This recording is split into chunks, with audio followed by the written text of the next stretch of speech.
اور آج جب ہم یہاں بیٹھ کر بات کر رہے ہیں قائد اعظم کے مزار کے احاطے میں تو ہماری قومی زندگی کے معروضی حقائق یہ ہیں. سحر تھی شام سے پہلے، سحر ہے شام کے بعد.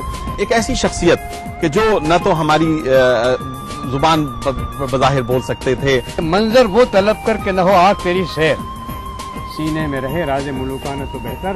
محکوم کو کرتے نہیں تیغوں سے کبھی زیر، تعلیم کے بیضاب تیزاب میں ڈال اس کو خود ہی کو.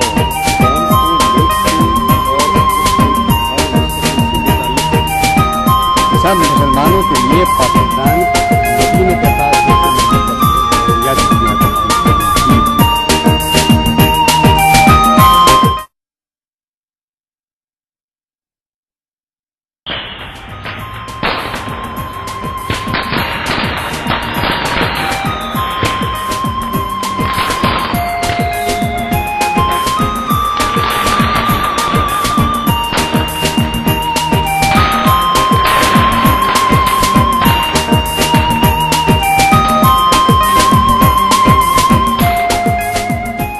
معزز ناظرین السلام علیکم. قائد اعظم کے مزار کے سبززار سے آپ کا میزبان شکیل خان آپ سے مخاطب ہے. آج یہاں ہمارے جمع ہونے کا مقصد یہ ہے کہ ہم اس بات پر گفتگو کر سکیں کہ قائد اعظم کس قسم کا پاکستان چاہتے تھے، وہ کیا تشریح اور آپ کے خوابوں کی وہ کیا تعبیر تھی جو پاکستان کی صورت میں آپ دیکھنا چاہتے تھے. کیا وہ پاکستان کہ جو آج ہمارے سامنے موجود ہے، یا پھر کوئی ایسا پاکستان کہ جو دنیا میں حقیقی معنوں میں ایک تصویر پیش کر سکتا ایک ایسے مملکت کی کہ جو قائد اعظم کے اصول و ضوابط پر عمل کرتے ہوئے چلتا ہو اور جو قائد اعظم کے زندگی کی صحیح عکاسی پیش کرتا ہو. میرے آج کے مہمان ہیں محترم میاں عبدالغنی صاحب. آپ مسلم لیگ جالندھر کے سیکریٹری تھے. آپ نے تحریک پاکستان میں قائد اعظم کے ساتھ کام کیا اور 1940 کی قرارداد لاہور کے وقت آپ اس اجلاس میں موجود تھے. میاں صاحب میں آپ کو اپنے اجلاس میں خوش کہتا ہوں. میرے دوسرے شریک محترم عنایت علی خان صاحب ہیں، معروف دانشور، صحافی، پروفیسر رہے ہیں، سندھ یونیورسٹی سے ریٹائر ہیں اور آپ کا کسی تعارف کے محتاج نہیں ہیں. خان صاحب آپ کو بھی خوش آمدید کہتا ہوں. میرے تیسرے شریک معروف کالمسٹ، دانشور اور صحافی جناب شاہ نواز فاروقی صاحب ہیں. آپ بھی کسی تعارف کے محتاج نہیں ہیں. آپ کا کالم اخبارات کی زینت بنتے ہیں، اس کے ساتھ ساتھ آپ معروف دانشور ہیں. میاں صاحب آپ تحریک پاکستان میں شریک رہے. 1940 کی قرارداد کے منظوری کے وقت آپ اس اجلاس میں موجود تھے. ساتھ ساتھ آپ مسلم لیگ جالندھر کے سیکریٹری بھی رہے. پاکستان بنے ہوئے 58 سال سے زیادہ کا عرصہ گزر گیا. آپ کو یہ شرف حاصل ہے کہ آپ قائد اعظم کے قدموں میں بیٹھے. وہ کیا تشریح تھی قائد اعظم کی، وہ کیا تعبیر چاہتے تھے پاکستان کی صورت میں، اور ان کا پاکستان کس طرح کا پاکستان ہونا چاہیے تھا؟ اس کا جواب تو بہت مختصر ہے. ایک تو یہ ہے کہ قائد اعظم کا اولین مقصد جو تھا وہ ہندوستان کی آزادی تھا، جس میں ہندو، مسلمان اور عیسائی سب شامل تھے. اور جس وقت قرارداد لکھنؤ میں پاس ہوئی کہ آزادی ملنے کے بعد مسلمانوں کو ان کی آبادی کے مطابق اپرچونٹیز ملیں گی، تو وہ جس وقت انہوں نے نہرو رپورٹ نے اس چیز کو ریپوڈیٹ کیا، یعنی کہہ دیا کہ ہم آزادی ملیں گی اس وقت سوچیں گے، جو ہم نے لکھنؤ میں پیکٹ کیا ہے اس کو ہم اس کے قائل نہیں ہیں. اس وقت قائد اعظم بہت مایوس ہو گئے اور واپس اپنی وکالت میں لندن چلے گئے. لیکن جس وقت ان کو یہ احساس ہوا، جو احساس علامہ اقبال اور ملک برکت علی نے پیدا کیا ان کے ذہن میں، کہ اس وقت آپ کو ضرورت ہے اس کو پاکستان میں آ کر مسلمانوں کی رہنمائی کرنے کے لیے، تو وہ سارا کام اپنا چھوڑ کر یہاں تشریف لے آئے. میاں صاحب ہم اس کی طرف آئیں گے آپ سے گفتگو کرتے ہوئے دوبارہ، اور لیکن ابھی تو ہم یہ بات ایکچولی میں آپ سے اس سوال کے ساتھ ساتھ میں محترم عنایت علی خان صاحب کی طرف آتا ہوں کہ جس طرح سے میاں صاحب نے فرمایا کہ حضرت علامہ اقبال علیہ الرحمہ نے یہ بات کہی کہ مسلمانوں میں اس وقت قائد اعظم ہی وہ ہستی ہیں جو اس بھیڑوں کے اس گلے کو یا اس منتشر قوم کو ایک قوم کی شکل دے سکتے ہیں، ایک جسد واحد کی شکل دے سکتے ہیں. صاحب آپ سے یہ سوال. جناب جیسا میرے محترم فرما نے فرمایا इब्तिदान कायद आज़म हिंदू मुस्लिम इत्तेहाद के बड़े नकीब थे। इनकी यादगार बॉम्बे में उनके नाम पर एक हॉल तामीर किया गया था, इस लिहाज से कि हिंदू मुस्लिम इत्तेहाद के दाई हैं, पैगंबर हैं। लेकिन जैसे जैसे आज़ादी के आसार वाज़े होते गए, वैसे वैसे वो कांग्रेस जो इब्तिदान लॉर्ड ह्यूम की सरकर्दगी में अंग्रेज़ों के ताउन के लिए कायम की गई थी कि ऐसा ना हो कि हिंदुस्तानी मुसलमान और हिंदू अंग्रेज़ों के खिलाफ कोई शोरश बर्पा कर सके। उस कांग्रेस ने जब ये देखा कि अब इम्कानात करीब आ रहे हैं आज़ादी के, इसलिए कि जंग अजीम दोम के नतीजे में अमेरिका की गिरफ्त बाकी नहीं रही थी और नौ आबादियात से उसकी वापसी शुरू होने वाली थी, बरतानिया की गिरफ्तार कर बरतानिया की। जी। तो कांग्रेस ने इस जाम में कि हम अक्सरियत में हैं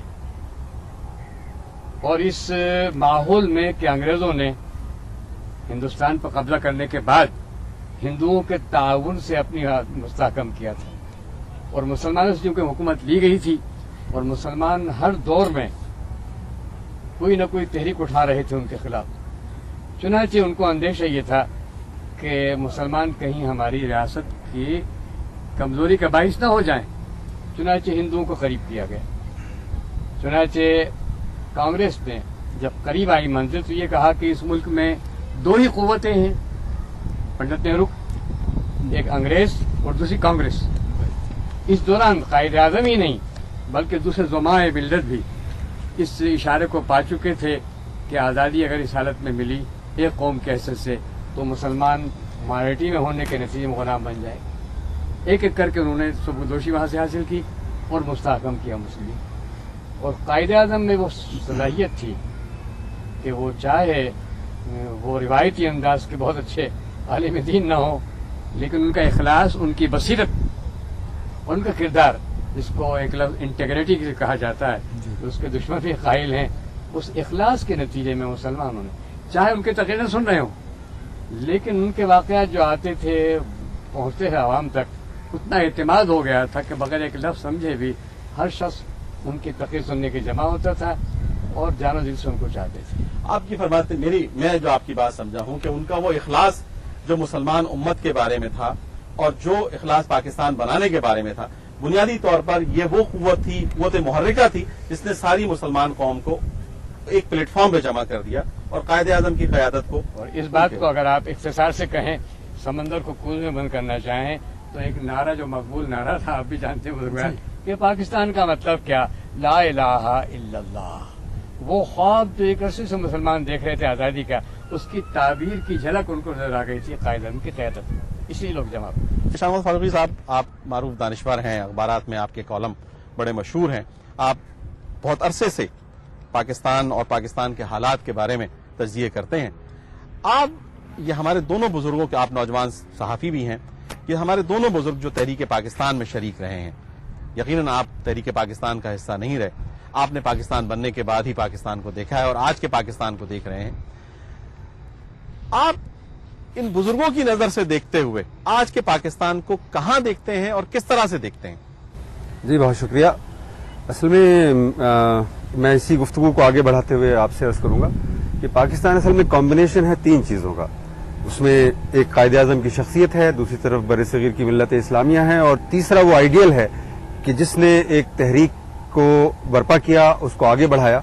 और मुसलमानों की तारीख ये है कि मुसलमान कभी भी इज्तमाई तौर पर इस्लाम के किसी कॉज के सिवा इतने बड़े पैमाने पर मुतहर्रिक होते हुए अपनी तारीख में नजर नहीं आए। यानी जो चीज़ उनको मुश्तमिल करती है, मुतहर्रिक करती है, वो इस्लाम के आइडियल्स के सिवा और कोई जज्बा नहीं हो सकता। ये एक तो ये सबब है। जहां तक आप मौजूदा पाकिस्तान की आप बात कर रहे हैं, तो कॉन्स्टिट्यूशनली आईनी एतबार से हम अपने आप को इस्लामी जमहूरिया पाकिस्तान कहते हैं, लेकिन मुझे ये कहते हुए अफसोस होता है कि गुज़श्ता 58 साल का जो हमारा सफर है उसमें न हम इस्लामी बन सके, न जमहूरी रह सके, यहाँ तक कि हम पाकिस्तान भी नहीं रह सके। आज हम जिस पाकिस्तान में बैठकर बात कर रहे हैं, ये कायद आज़म का मुत्तहिदा पाकिस्तान नहीं है, बल्कि ये निस्फ पाकिस्तान है और निस्फ पाकिस्तान हम 1971 में गंवा चुके हैं।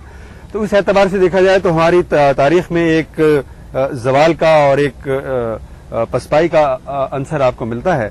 और वो आइडियल्स के जो तहरीक पाकिस्तान के आइडियल्स थे, जो हजरत कायद आज़म अलैहि रहमा के आइडियल्स थे, या अल्लामा इकबाल के जिन्होंने इस पूरे मुल्क का जो है वो खाका या आइडिया बयान किया, उनके अगर हम आइडियल्स देखें तो उसमें उनमें और मौजूदा मारूजी हकायक में कोई मुताबिकत हमें नजर नहीं आती है। और ऐसा लगता है कि हमारी जो सिमत सफर है वो बदल चुकी है। और इसमें मजीद अफसोसनाक बात यह है कि अगर हम इस्लामी नहीं बन सके तो चलिए ये एक बजाय खुद बहुत अफसोसनाक बात जरूर होगी। हम अगर मारूफ मानों में एक तरक्की याफ्ता मुल्क ही बन गए होते तो भी इसमें एक गनीमत की कोई सूरत निकल आती, लेकिन बदकिस्मती से ये इम्कान भी पैदा नहीं हो सका, बरूए कार नहीं आ सका। और आज जब हम यहाँ बैठकर बात कर रहे हैं कायद आज़म के मज़ार के हाथे में, तो हमारी कौमी जिंदगी के मारूजी हकायक ये हैं कि हमारे 60% लोग आज भी ऐसे हैं कि जिनको पीने का साफ पानी फराहम नहीं है। आज भी 60 से 70% लोग वो हैं कि जो अगर बीमार पड़े तो उनको कोई सनद याफ्ता डॉक्टर जो है वो दस्तयाब नहीं होता। हमारी 40% आबादी बिलो पॉवर्टी लाइन या गुर्बत की लकीर से नीचे जिंदगी बसर कर रही है और उसकी यौमी आमदनी $1 या उससे भी कम है। मजीद 20% आबादी वो है कि जिसकी यौमी आमदनी $1 और $2 के दरमियान है। इस तरह 60% आबादी की जो माशी सूरत हाल है वो अबतर है। हमारा निज़ाम तालीम ही कोई नहीं है, हम 58 साल में कोई निज़ाम तालीम वज़ा नहीं कर सके और बैक वक्त 3-4 सिस्टम जो हैं तालीम के मैदान में वो बरूए कार नजर आते हैं और कौम उस बुनियाद पर भी मुनक़सिम है। तो वो आइडियल्स के जिनको लेकर तहरीक पाकिस्तान बर्पा हुई, वो आइडियल्स जो हजरत कायद आज़म ने अपने सामने रखे और जिसकी बुनियाद पर मुसलमानों के अंदर इतना बड़ा तहर्रुक पैदा हुआ, उन आइडियल्स में और मौजूदा पाकिस्तान में किसी तरह की कोई हम आहंगी, कोई मुताबिकत नजर नहीं आती है। इस्लाम हमारा मजहब का दस्तूर है, लेकिन आज तक शऊरी तौर पर भी और ये कभी कोशिश नहीं की गई कि इसके सांचे को इस्लामी बनाया जाए। और दूसरे में मियां साहब की बात से ये भी मैं आपसे पूछना चाहूंगा कि क्या सिर्फ कायद आज़म की शख्सियत ही ऐसी थी कि जो कॉन्स्टिट्यूशनल थी, जो ज्यूरिस्ट थी, क्या उस टीम में या उसके बाद आने वालों में ऐसे लोग शामिल नहीं थे कि जो इस मुल्क को दस्तूरी तौर पर और कॉन्स्टिट्यूशनल तौर पर चला सकते थे? आपने बहुत ही बुनियादी सवाल उठाया है कि जैसे मेमार होते हैं वैसी ही तामीर होती है। ये और बात है कि उसके बाद फिर उसकी देख रेख न रखी जाए तो वो मुसलसल इन्हिदाम की तरफ आगे बढ़ जाती है।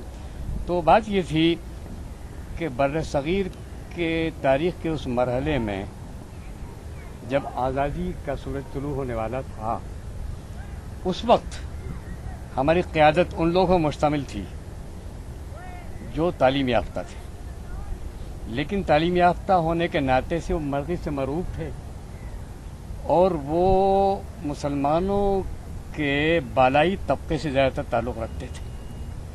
अवाम में तो इस्लाम का जज्बा बिल्कुल सच्चा था, लेकिन मुझे शुबा है कि कायदीन को भी उसी हद तक इस्लाम से वाबस्तगी थी।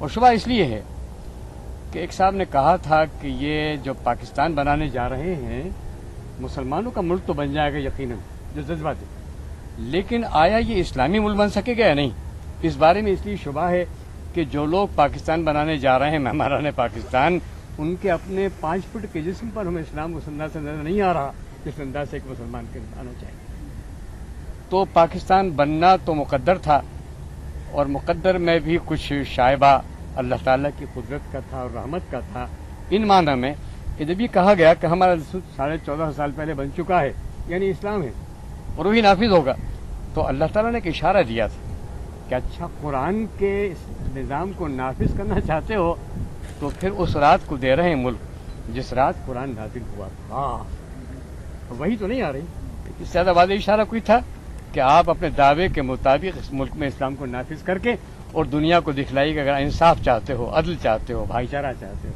रवादारी चाहते हो, इंसानियत चाहते हो, पाकिस्तान में आकर तुम्हें मिले। सब मुसलमानों के लिए पाकिस्तान मदीने के बाद दूसरी ममलकत थी जिस नज़रियाती दुनिया पर कायम की गई थी, लेकिन जिन्हें शहर निकल गई वो ख्वाब ढूंढता हूँ मैं। आप मुझसे ख़ता मांगिए कि मस्जिद बनाएंगे और दुकान सजा लीजिए, क्लब घर बना लीजिए, तो देने वाले का तहम्मुल है कि अब भी पाकिस्तान पाकिस्तान है, वरना नज़रिया ख़त्म होने के बाद इसके